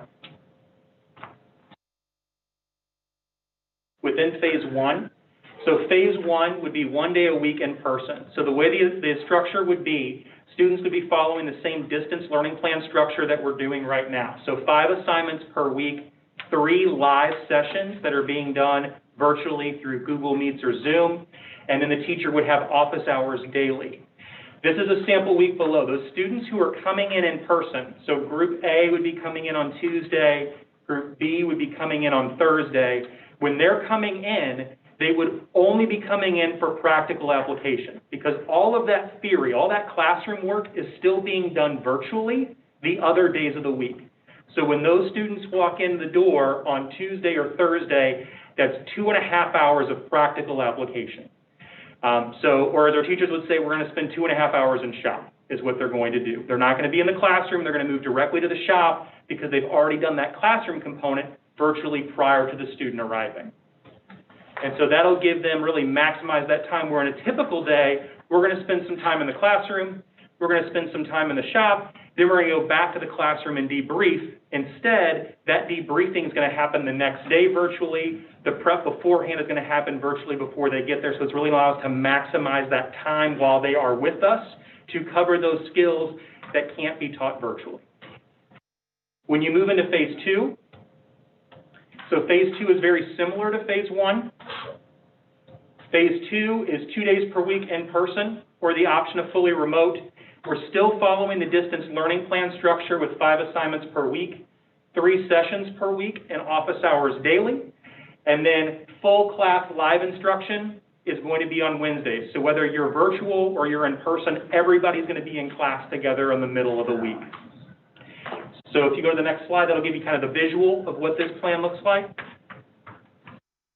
So Group A would be coming in person on Mondays and Tuesdays, and they would be getting virtual instruction Wednesday, Thursday, Friday. Group B would be in person on Thursdays and Fridays. Everybody would be getting virtual instruction together as a class on Wednesday. And if you look at the bottom, the virtual group, so they're doing virtual assignments, they've got that live class together, and then Thursday and Friday, they're watching a recording of what took place for the students who were in person on Monday and Tuesday. So they're not missing out necessarily on what took place in person. They're able to experience it to the extent that we can with them remaining remote. It also decreases the pressure on our teachers to try and provide live instruction for them on those days. So they're still getting 3 days of live instruction. Just 2 of those days of live are recorded live lessons, is what they'd be accessing.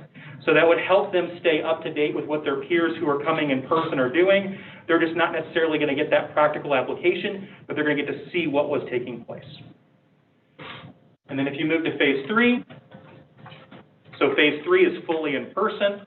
Students attend 5 days a week in person. We no longer offer a virtual option at this point, so if a student or family indicates that they really want to remain virtual, then we would work with the sending school to coordinate electives for them at the sending school where they'd be able to attend virtually. All right, that's about it, Amy. Good evening, Amy Schechter, Chief Human Resources Officer. I'm going to talk now to kind of wrap up this presentation about central office and learning center staff returning to work. I guess probably one of the first questions everyone asks is why do we need them to come back to work? And I think as everyone's talked tonight in their presentations about what needs to happen in order to get ready or to maintain what we're doing is that we need to have an active, engaged, and fully supportive central office and learning center. We're the core of the district. The individuals that work in this building and at the learning center, we're the people behind the curtain. We make sure everything happens and that all the support gets to the staff that they need it. As Dr. Keenan has mentioned a couple times this evening, and as you're aware of the districts that you represent, many of our partner districts have students attending school. And those that do are expanding that, and those that don't are bringing that in, especially in those elementary grades. And they're also looking at longer-term plans of those secondary grades. As we're quickly approaching that second quarter, many of them have set goals to get fully back to work, get students back to school in that second quarter. So when we have students in school, we have students that are accessing transportation, and we need secretaries here in the building that can help facilitate those questions and concerns with transportation. You know, we're looking at Alan Wheat and his team of school psychologists have started doing more of the evaluations and the assessments of students. We have 37 active sites that all day, every day are processing students to be evaluated, to be tested.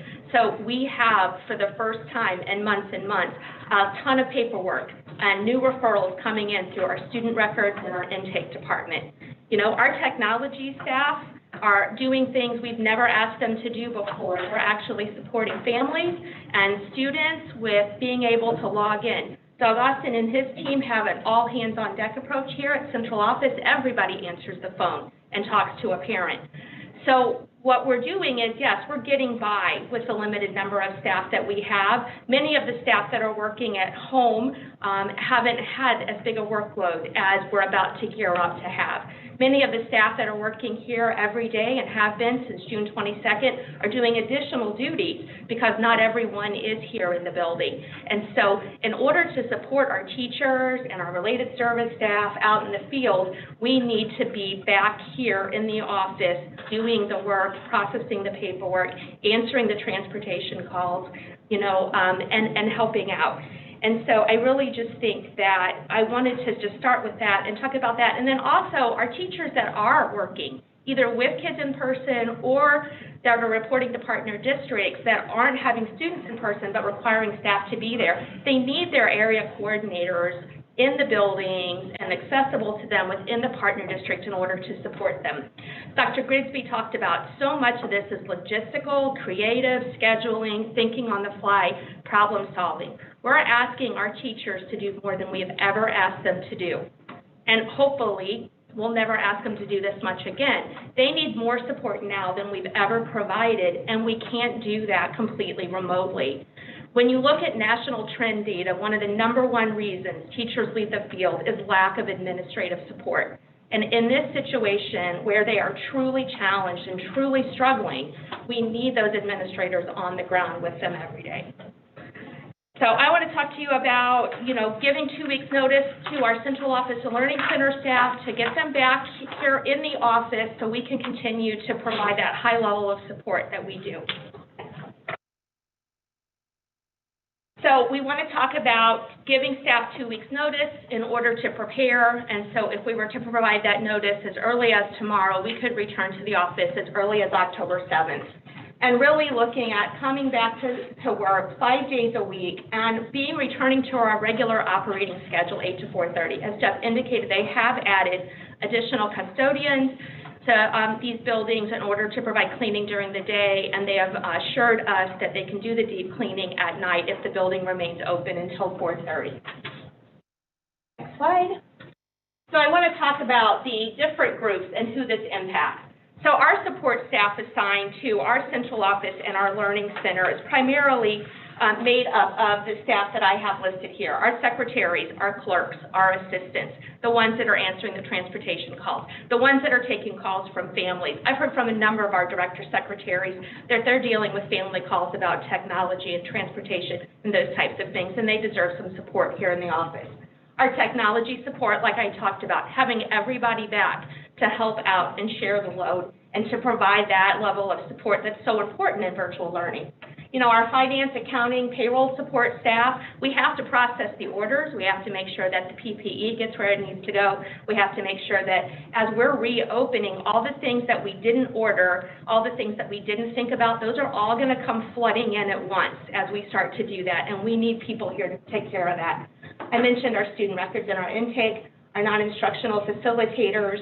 Those are our staff that make sure that people know how to access assistive technology and some of those other very important things. And then anybody else just in that group of our miscellaneous business professionals that just work behind the scenes to make sure that everything gets taken care of so teachers can teach and related services staff can implement those services. Next slide. Talking about our administrative staff, we'd like our area coordinators to return to work in their partner district.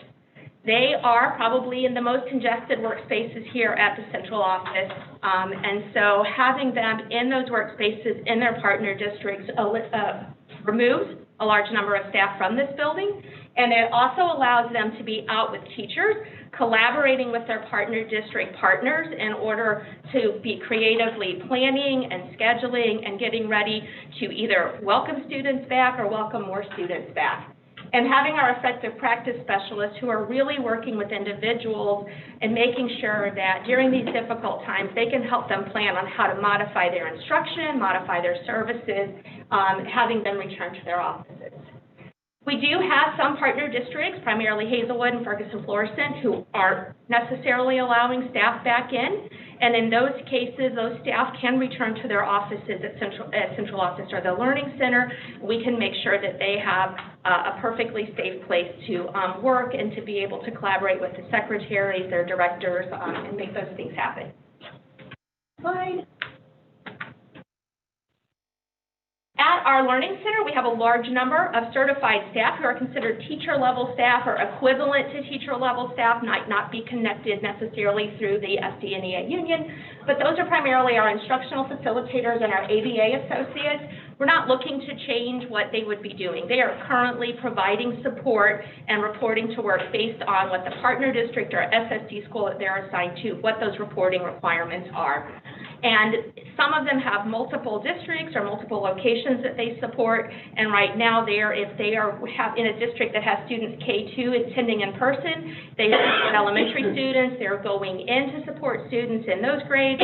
They have secondary students. They're working remotely on those days. I think that next slide is for questions. Questions? I Yes. have one thing to go way back to Dr. Lindsay. I will step away from the Well, podium. it's more for Dr. Camille. You asked about what school looks like for younger kids. And if you want, I can email you or talk about what Connie's day looks like.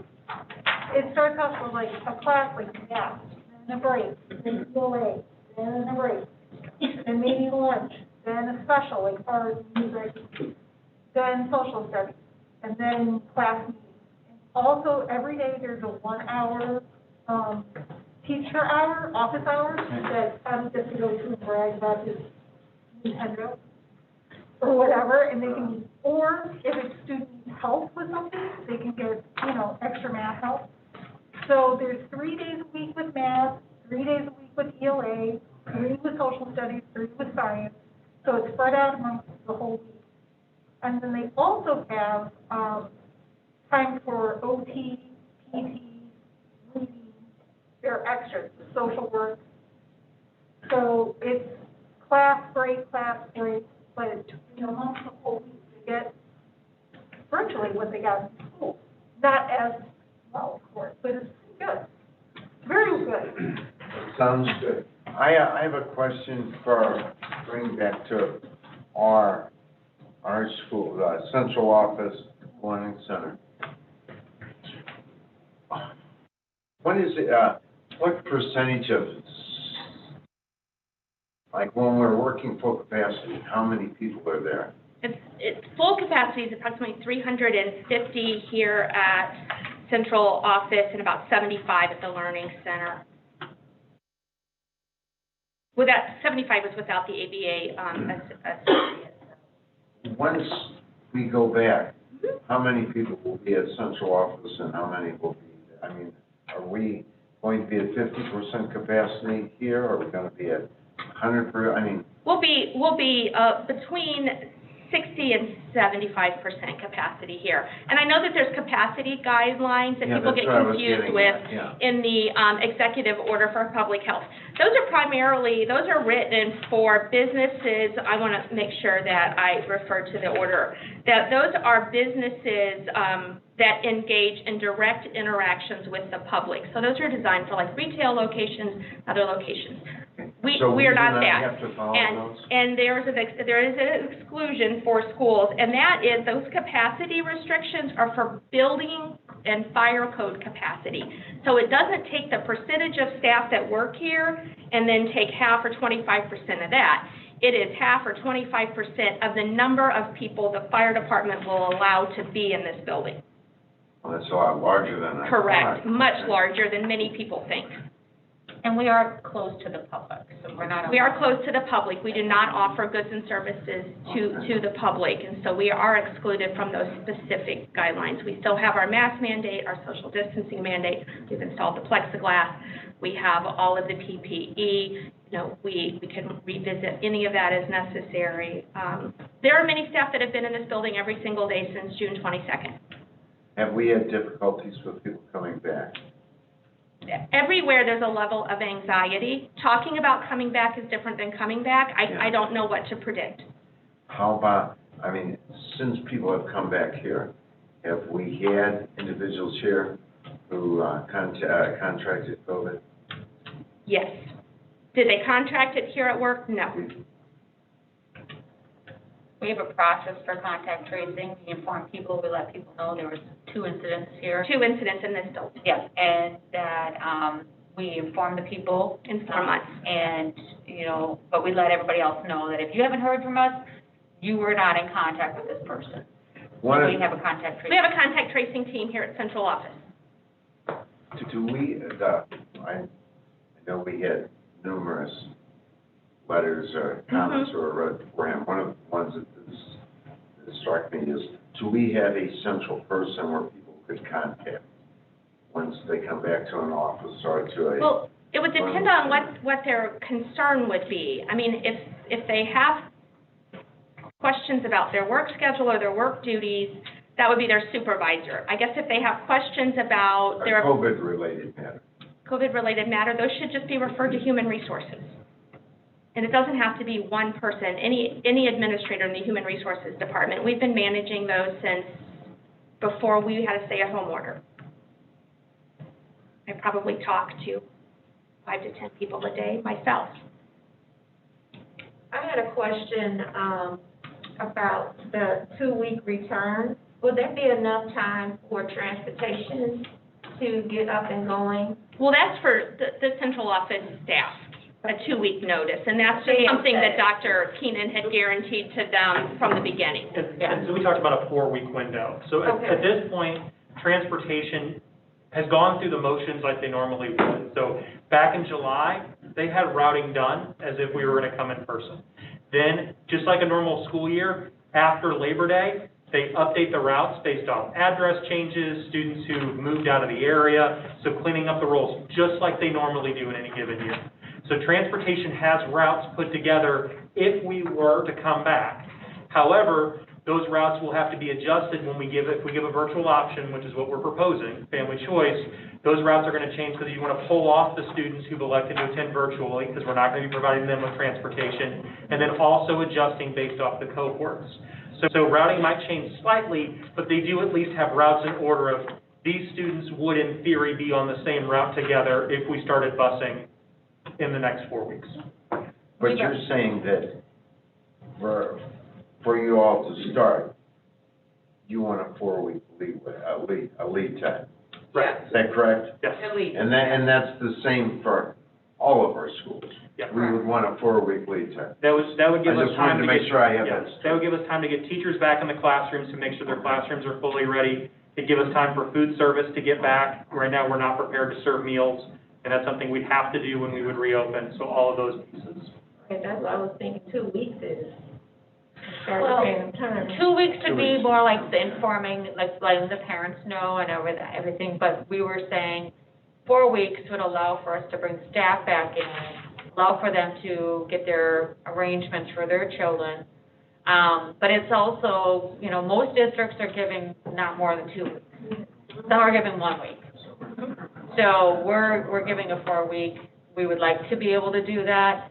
But it's also, because even when we came back here at central office, we want to make sure that when they come back, they get used to the process of how do you socially distance, how do you wear your mask, how do you do all that. Because a lot of our our staff are coming from, they're working at home. So you become a little bit more, you've acclimated when you're working in an environment like this. Thank you. Thank you all. You're welcome, thank you. Thank you for your feedback. Thank you all. All righty.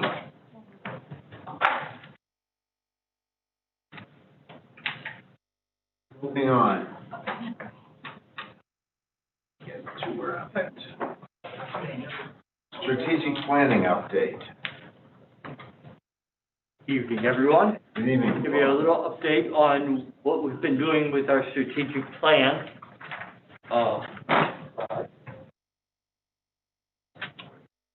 Purpose of this is first, as I just said, to give you information about what's the status of what we're working on.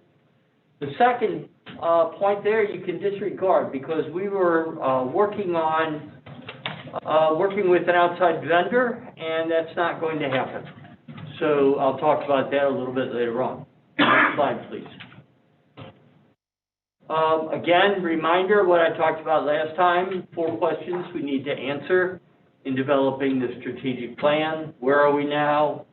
Where do we want to be? How will we get there? And how will we know it? Next slide, please.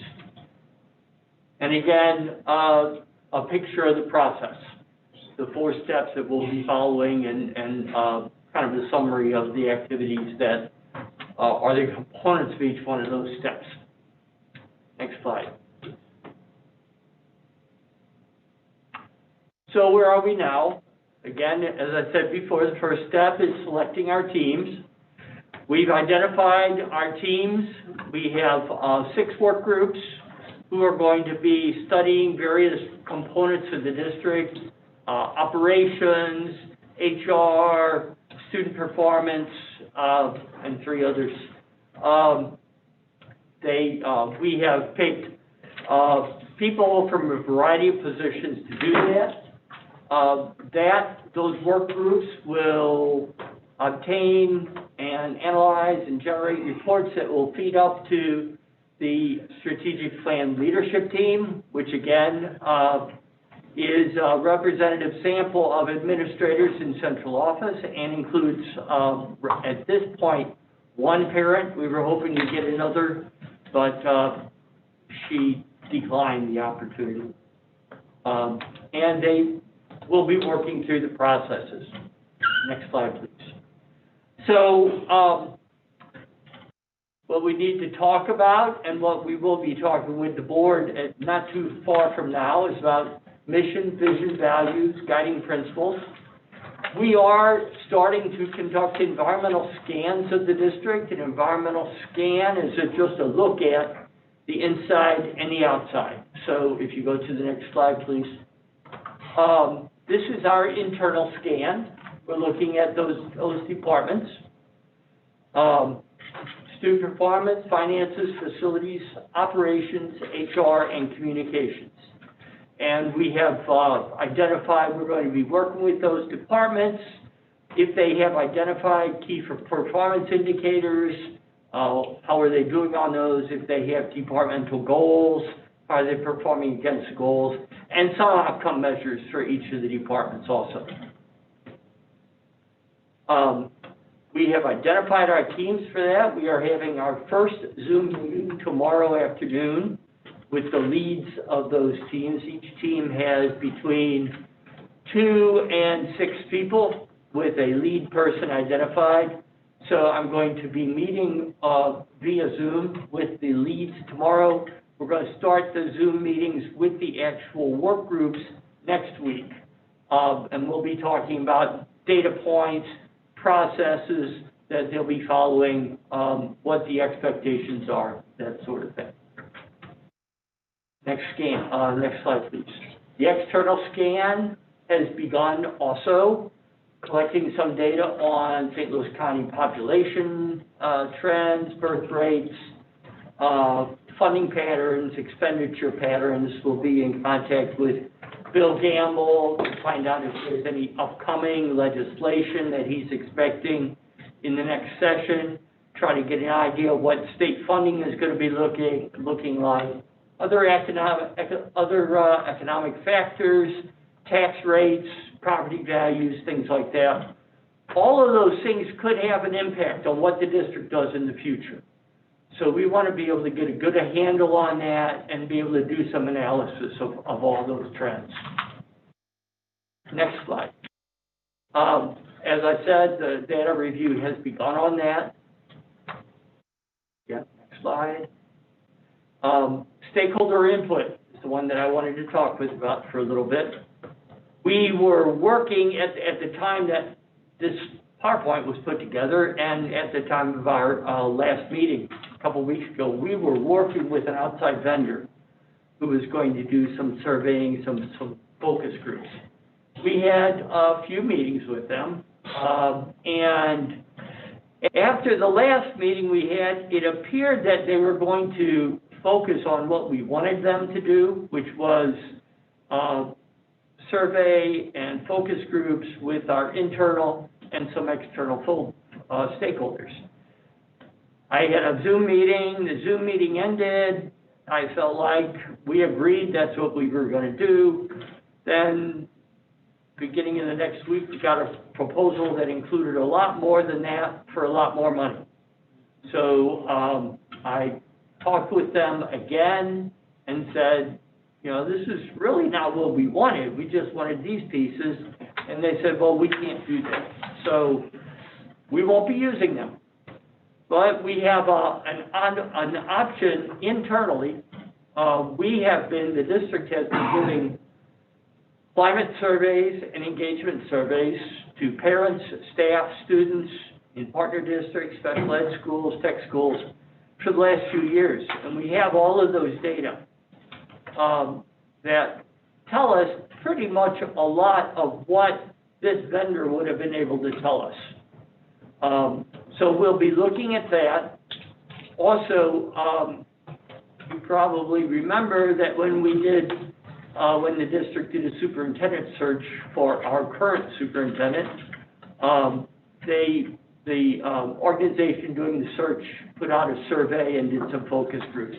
And we're trying to retrieve those data also so that we can use those to get an idea of what the stakeholder input are. Well, I'm not disagreeing that we should get rid of people that were trying to bait and switch on us. That's what it sounded like. But, and maybe that's too crude to say that.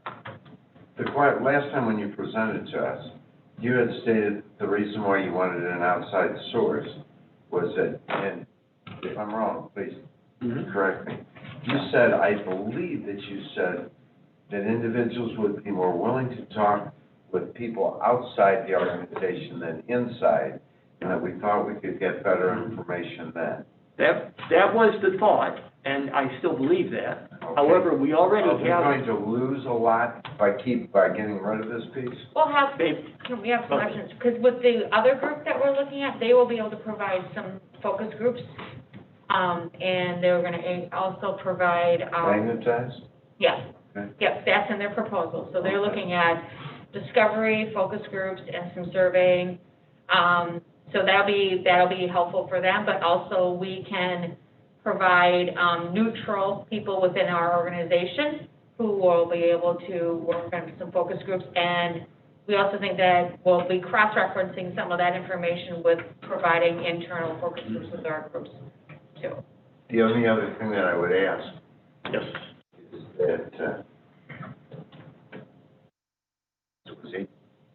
it was 18 years ago, when that group that we were going to utilize the focus groups this time did not do what we wanted. And I had my hesitation that they would do the same thing again. I would hope we would remember that in the years to come. Well, if the opportunity to have to remember that comes up, we will. And I have a memory for those things, so. I know you. He won't let us forget. No. Don't want to begin with. So that's where we are on that. We feel that we can still get some good input from our internal and external stakeholders. And I think if we combine that with the data regarding about external factors in our internal study of the components of the district, we can have a pretty comprehensive picture of where the district is.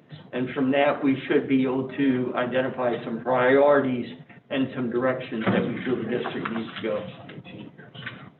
Next slide, please. Same thing. So, again, this isn't really relevant anymore, and I apologize, this was done before this turn of events, but if you want to go to the next slide, what we had referred to as option 2 is the option that we will be using now. So we will not have 8 small groups, we will have 6. After reviewing that, we felt like there wasn't, a couple of them we were going to have, we didn't really need people. Next slide, please. So our next steps, we're going to continue our environmental scans. This evening, you are being requested to approve the contract with Magnetize, and if the board approves that, we will proceed with them, and we will continue with that process of collecting input from our stakeholders. Next slide, please. Any questions? I think the next step with moving forward over the next couple weeks, we'll be gathering data, and then we'll start to engage the board. We'll give you a timeline of what we're thinking of with these things, kind of iron it out a little bit more. And that we will bring probably back in November with the board about some engagement activities. So that's the next time you'll be seeing some more information. Yeah. And kudos to Ms. Goodman. Had a meeting with her this afternoon. Very supportive and has some excellent ideas, and I look forward to sharing this process. It'll be have fun, Paul. It'll be good. Thank you all. Thank you. All right, last, we are missing one person from our Zoom. If you'll see, Dr. Campbell had to leave us, so I think he has an early morning. So, but Wendy Pendergrass will quickly update everybody. As you know, you've seen some of the data. She's got the most recent information. We get reports on Monday, Wednesdays, and Fridays, but she'll be able to provide you quickly with some of the COVID information that we're seeing across the county. Okay, so good evening, Dr. Cuneo, Vice President Brown, Board of Directors, and Dr. Keenan. I'm Wendy Pendergrass, Executive Director of Schools, and I had a sidekick, but he left. So next slide. So again, just considerations for mitigation when we're thinking about things and making decisions, protecting people at increased risk for severe illness, so older adults, people with underlying medical conditions, following the CDC guidelines, emphasize the personal responsibility. And of course, we need to make sure that we're addressing and strategizing to targeted populations of people. Next slide. So things that we need to, of course, consider in the school districts, adverse educational consequences of not having students face-to-face and the virtual setting, adverse social and developmental consequences, and then also the mitigation risks. So how are we going to participate in screening, social distancing, mask and hygiene? Next slide. Of course, we will be using our PPE, as Dr. Grigsby and Kevin Ender, Kita, and Ed spoke to, masks, shields, gloves, gowns, shoe covering, specialized equipment. Another reason why, once we start bringing students and staff back, we need also, like Amy Schechter has talked about, having staff here so we can make sure we're getting all the PPE out, ordered effectively. Next slide. For consideration of students in the SSD schools, Dr. Campbell last week kind of talked about the two types of students that you have, populations, children in most of the SSD schools, and I know there was a question, are increased for our intense personal care with staff, underlying medical conditions. Our medically fragile population is right about 40%, as we had shared in the Friday packet. And with our students in the schools, the much-needed use of physical prompting, occupational support, our therapists being very close with their communication skills, all of that, of course, probably is best met with in-person learning. Next slide talks about our youth that attend our technical high schools. They're generally not medically fragile. Much of our technical training is hands-on, as Kevin had prepared, that once we would get our kids back, we would really be using that practical application piece. Next slide.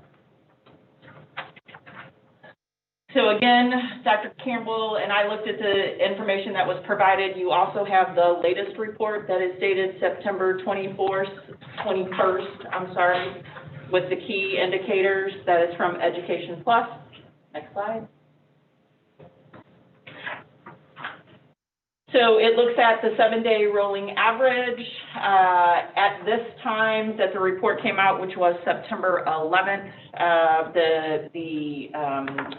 less than 1% was the goal, less 1.0 was the goal. We were sitting at 1.2. It had been 0.96 after the September 2nd report, but it did increase slightly. And I do believe right now the transmission rate, or the RO that Dr. Campbell spoke of in St. Louis County, is still at 1.02. Next slide. Numbers positive as of September 2nd was 8.1%. On September 11th, it was 6%. And now for September 21st, it has dropped again to 4.8%, as you would see in the documentation that we provided for you. Next slide.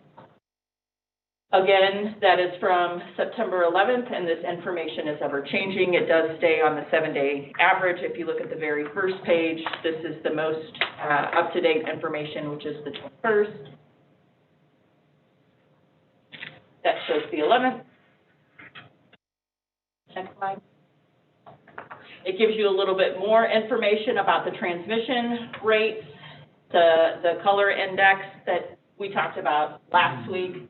And again, it's on a 7-week average. St. Louis is column C, and that's where you see the 1.01 and the 1.02 as of September 8th. Next slide.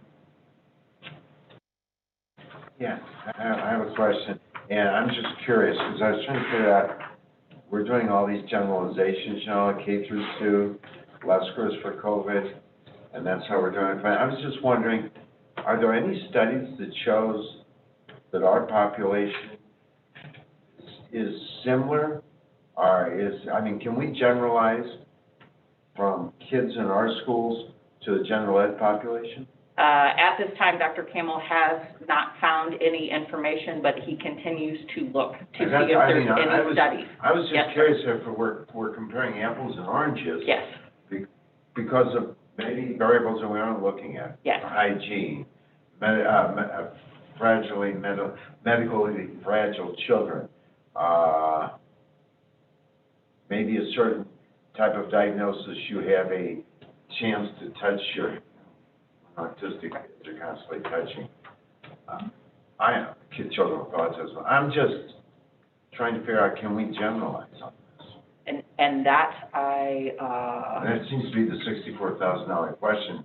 I don't know the answer. right, he is continually working with colleagues that are across the United States to see if there's any information out there. We're very unique on who we are, so the studies are not, there's just nothing there yet. So, but as soon as we get something, we will share it. Or as soon as, if he finds something, we will share it. Because that would pull a wrench into us saying that, well, we're going to start off with our younger children, but what if there's no difference? Or what if that's not something we can generalize to? Yes, sir. Well, I would say, I think that for the kids who are considered to be medically fragile, they do need to consult with their physicians Yep. about their personal risk factors. Yep. But that it seems like for the younger kids, the risks are lower. That's the data that we have right now, that we're operating under. And there's no reason why that should be any different for our patients or not, excuse me, doctor, for our students who are not medically fragile. Again, keep in mind, there's different medical diagnoses, some of which won't impact their COVID risk as far as we know. Well, what if, I was just wondering, what if, you have D, oppositionally defiant. What if you had an individual who carries a diagnosis of autism or pervasive developmental disorder? Does that change your risk factors? So I don't think we have data. There's no reason why I can think of why autism spectrum disorder as a diagnosis, unless there's an underlying other diagnosis that is related, would increase your, any kind of risk of problems once you are infected with COVID, of morbidity and mortality. Okay. Yeah, and I think that's the one thing is that keeps, when you look at some Low of the studies. morbidity? Yeah, and so I think that's why we want to make sure when we do look at it, that there's choice options for families, to make sure that they don't feel like their child has medically fragile, that, they just will choose not to send them at this time. But I think the other thing that comes up, and Dr. Rixby talked about this with, particular, it's not the particular disability category, it's the fact that with our students, it's very difficult to socially distance with a lot of our students. Right. Not as many in the partner districts because those students are in resource rooms and I'm not saying 100% of those kids are not able to be socially distanced either. But we do have more paras, we do have more students that require support. One-on-ones. Our SSD schools have a lot of one-on-ones or even two adults to one child. So I think that's where it gets a little bit more difficult to think about whether you look at for bringing back kids. Yes, the younger kids are not showing as many, getting the symptoms, but what we're saying is the adults are concerned because of the close proximity and the, just being around the body fluids and those types of things. That's what I was wondering about. Is there any data whatsoever on that? Yeah. But what we do say is, if we brought staff back, is like making sure people are safe and that they wear their masks. And we've got the PPE, we've got the gloves, we've got the gowns, we've got those other things that, make sure that staff are safe and that are being trained to utilize the appropriate PPE. Dr. Pena, the data that you're asking about will come once students in our school districts like ours return to school. Yeah. That's when we'll actually get that data. So- We're operating in a vacuum. Right. Didn't Washington University or one of the universities reached out to do a study to look at students in our population? Yes. Yes.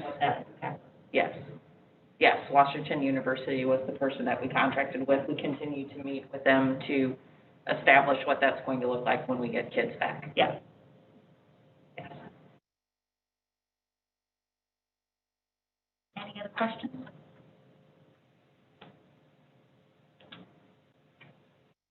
So like I said, we were making sure that the board is informed, that we'll keep up with the information. There was some numbers that you guys are requesting. We'll get all that information to you.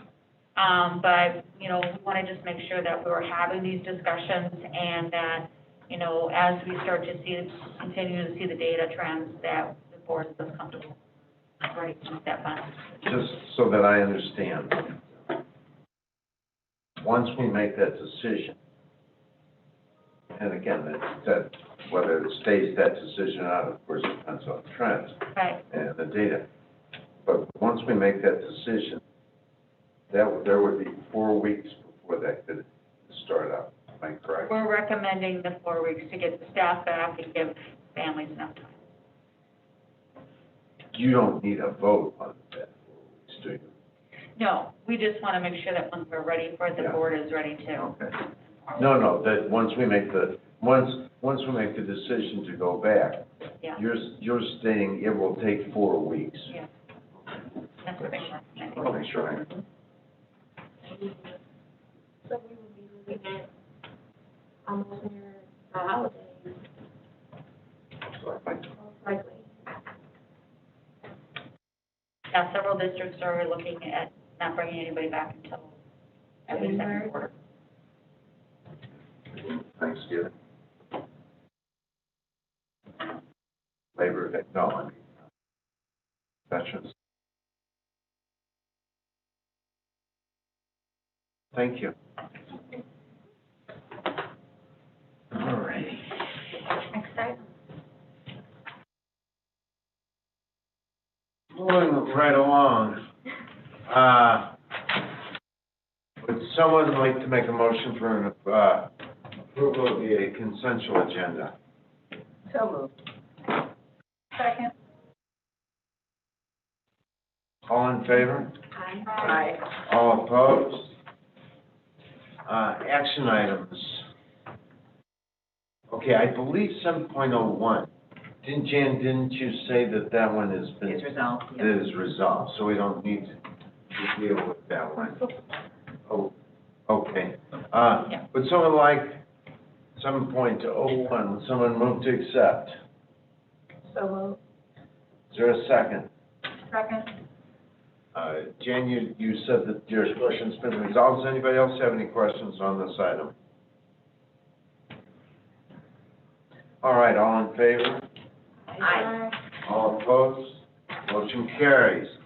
7.02, teacher for Lindbergh School District. Would someone like to make a motion to approve? So Second, someone? Second. Thank you. Questions, Jan? So I read your explanation about why we need 2 more teachers, and it just occurred to me that the question is, are we going to anticipate this happening in other school districts as time goes by? I can tell you, at this particular time, we do not have that request from any other districts. It's managing the virtual and the in-person is what's happening in some districts. Now, Lindbergh has been one of our highest student-teacher ratio, meaning they have higher caseloads. We did provide them additional staff last year. I think that we were able to provide in a way that was really thoughtful and meaningful, but I think that's because they started to do our hybrid version, a virtual option, and in-person, so their schedules were really complicated, and so that it was just really difficult to manage it with the current staffing ratio. But I'm just saying, in anticipation of other schools starting to do that as well, right? So one of the things that we're talking about each week with the directors and lead ACs is they're having meetings to plan for students to return in person, to be a part of those conversations initially, so that we can know ahead of time what the plans are, and if we have the staff to manage the caseloads, but also the schedules that they are creating and developing. Just last week, we had the superintendent's roundtable. We shared this information with superintendents across the county as well. One of the other requests that I've shared with all of the directors and lead ACs is, as they are having these conversations, when they get to those intense moments and when they are requesting, they have considerations that are out of our norms, that I am a part of those conversations, and I have been supporting both our partner district staff and liaisons and administrators, as well as the SSD directors and lead ACs with thinking problematic around that to ensure that we're able to support the needs of our learners first, but also those schedules. And so we're helping them to understand that as they create these schedules, to really keep in mind how it will impact students who are receiving services in the initial stage. Great, sounds like you're gonna be out in front of the other. Yeah, Lindbergh was just the first one, Yes. and I don't. And I've been on every, I've participated in every meeting with Lindbergh, and that's how we were able to come to the conclusion through processing and taking a look at the staffing that we have, the number of students and the schedules that they have created, that we were not able to truly support our staff as well as our learners with the number of staff that we currently have. Great, thank you very much. Any other questions on this item? All right, all in favor? Aye. All opposed? Motion carries. All right, would someone like to make a motion for a closed meeting of the Board of Education on October 13th and 27th, 5:30 p.m.? We had it, and Dr. Esner second. All right, I need a roll call on this one, please. Dr. Esner? Yes. Dr. Faulkner? Yes. Dr. Goodman? Yes. Dr. Morgan? I'm Dr. calling to Kylie. Vice President Brown? Yes. Kylie King, about. President Cuneo? Yes. She sounds like she's having a better time. All right.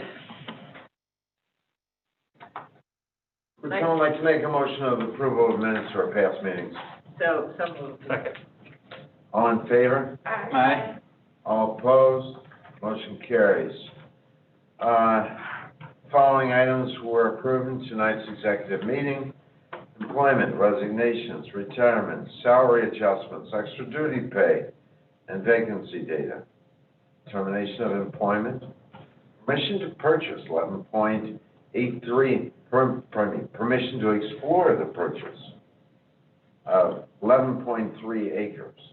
2 settlements and superintendent goals for the 2020-2021 school year. Board communications, anyone? I have one, which is that, I attended the Ed Plus board meeting this past week, and, he spoke about the, superintendent forum that he's gonna be conducting to help the area move forward on issues of equity and diversity. Mm-hmm. Yep. Yeah. I thought that sounded interesting, get all the school districts on the same page in terms of what they may be, trying to achieve. Yes. Anyone else? There's just one quick thing on superintendent's approach. I will be attending, and I believe, Latrice, will you also, on the virtual delegate assembly? Yes. And, unless someone else wants to do it at 3:45 on Friday. And if you do, I will throw in drinks also.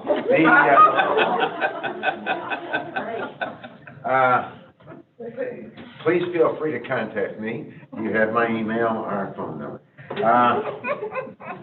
Calendar of events you can read. Would someone like to make a motion to adjourn? So moved. Is there a second? All in favor? Aye. All opposed? Go home, everybody. Have a good night. Thank you, everybody. Thank you. Thank